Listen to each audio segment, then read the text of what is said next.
Hello tout le monde, j'espère que vous allez bien. Je vous retrouve aujourd'hui dans une vidéo qui n'est pas du tout dans le style de vidéo que je fais habituellement sur ma chaîne, c'est-à-dire que comme vous l'avez vu au titre, on va pas parler de beauté, de coiffure, de lifestyle, de mode ni quoi que ce soit.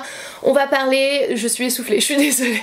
Je viens à peine de me lever, j'ai vraiment besoin de faire du sport, c'est abusé. On va parler de l'immigration aux États-Unis, mon histoire, comment j'ai fait, ce que j'ai fait, quel papier, machin, enfin vraiment tous ces trucs qui sont hyper longs, hyper compliqués et que quand on sait pas réellement par où commencer, c'est vraiment la jungle. Il y a énormément de forums sur le web qui sont à ce sujet et parfois les informations sont pas toujours très correctes.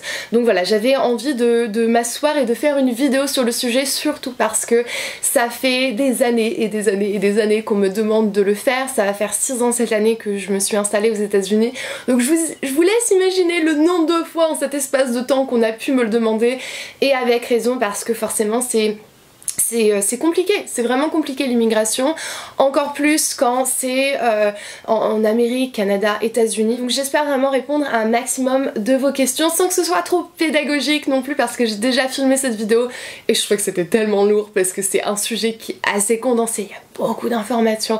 Donc je vais essayer de vous mettre un maximum d'informations dans la barre d'informations. J'aurai aussi un article en fait sur mon histoire, sur un petit peu plus d'infos qui sont un peu plus lourdes. Il y aura vraiment un article dans la barre d'infos pour répondre à ces questions-ci. Donc on va commencer déjà avec mon histoire. Si vous me suivez pas sur ma chaîne, si vous venez d'atterrir ici par hasard ou si vous êtes récent, vous ne devez peut-être pas la connaître. Donc je me suis fiancée avec mon mari qui est américain en 2011, et à partir de là on a commencé en fait à faire les papiers pour pouvoir pour que je puisse m'installer aux États-Unis. On avait la chance de pas être complètement perdu dans le truc parce que ma soeur était déjà aux États-Unis, déjà expatriée, mariée avec un américain, et du coup ça a facilité énormément nos recherches parce qu'on savait déjà vers qui se diriger. Donc la première chose qu'il faut savoir, c'est que toutes les informations que vous voulez avoir se trouvent sur le site officiel de l'immigration américaine qui est uscis.gov, et ne pêchez rien d'autre, juste ça, juste ce site, ça va être, si vous décidez de vous installer aux États-Unis, ça va être le site que vous allez honnêtement avoir en horreur au bout de quelques années, parce que j'ai commencé moi mon système d'immigration en 2011 lorsqu'on a fait la demande de visa avec mon mari.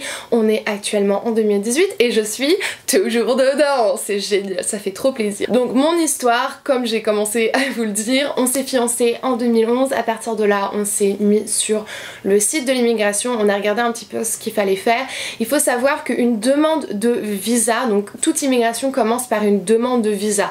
La carte verte est plus facile à avoir lorsqu'on a déjà un visa, vous pouvez faire une demande de carte verte, mais c'est un petit peu plus compliqué. Et là honnêtement sur le sujet, si vous voulez vraiment vous lancer directement avec une carte verte, je peux pas répondre à vos questions parce que je suis pas réellement informée sur le sujet, mais voilà, lorsqu'on fait une demande de visa, c'est le citoyen américain qui doit faire cette demande.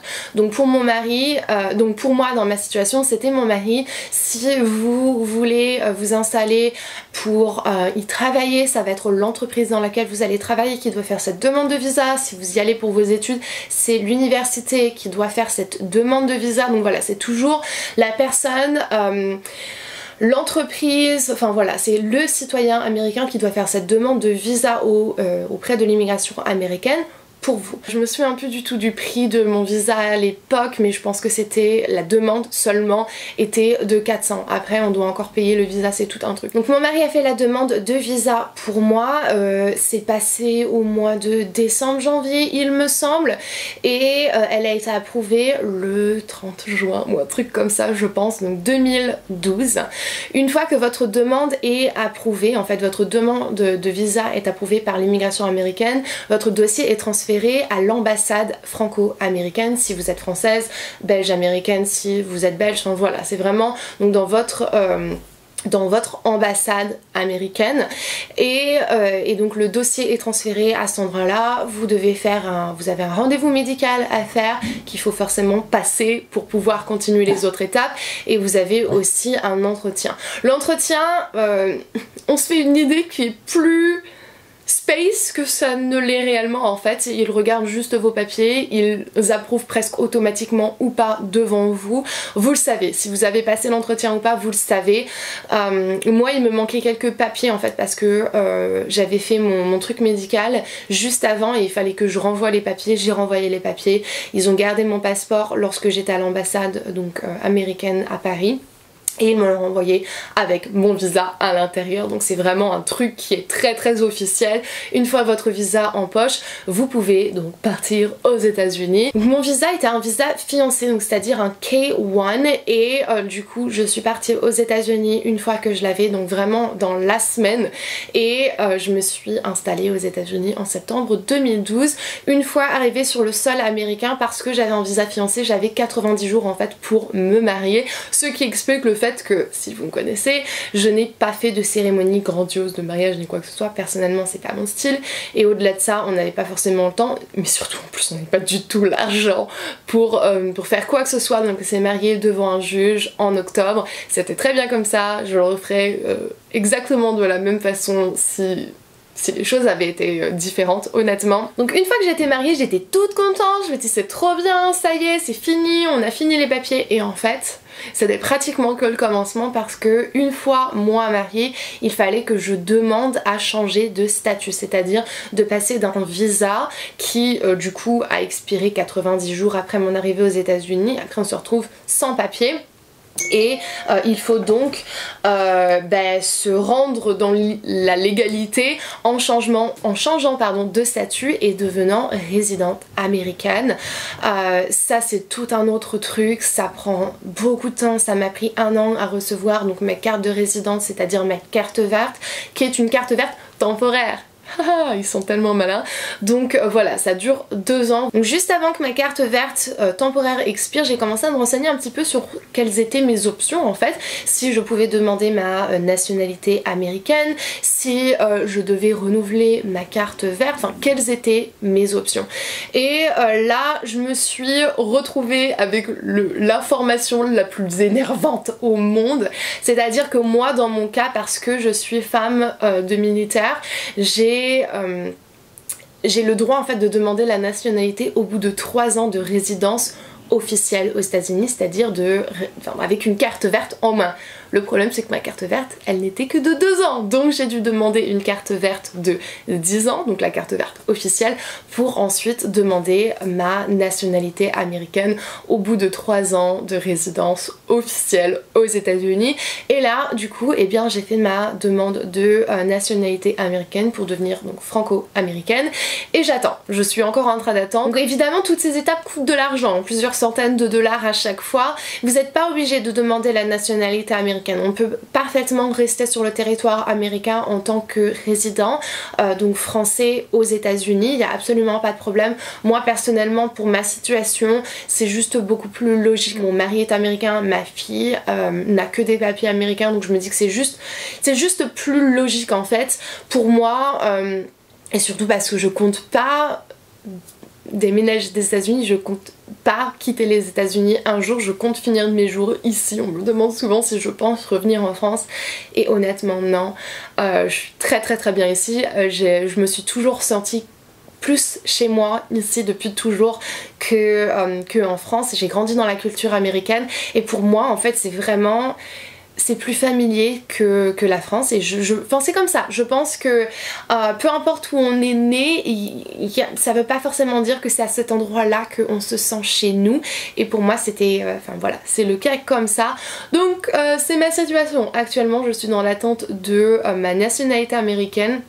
Ma sœur a déjà fait ça, elle est déjà passée par toutes ces étapes. Elle avait commencé avec un visa étudiant, s'est mariée avec son mari qui est américain, a fait la demande de résidence, a fait la demande de citoyenneté, elle est américaine.